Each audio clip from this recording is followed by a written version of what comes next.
தள்ளி நிற்கிறதுலையே சார்.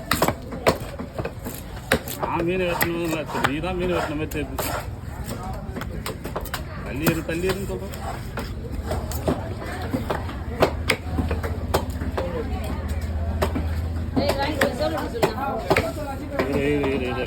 ஒரு 4 மீன் இருக்குதுடா.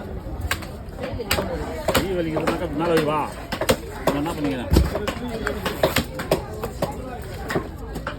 1 கிலோ சைஸ் இருக்கு அந்த மீன், அவ்வளோதான். அதுக்கு மேலே அது ரெடியாக கிடையாது. அது போய் கை வலிக்குதுன்ற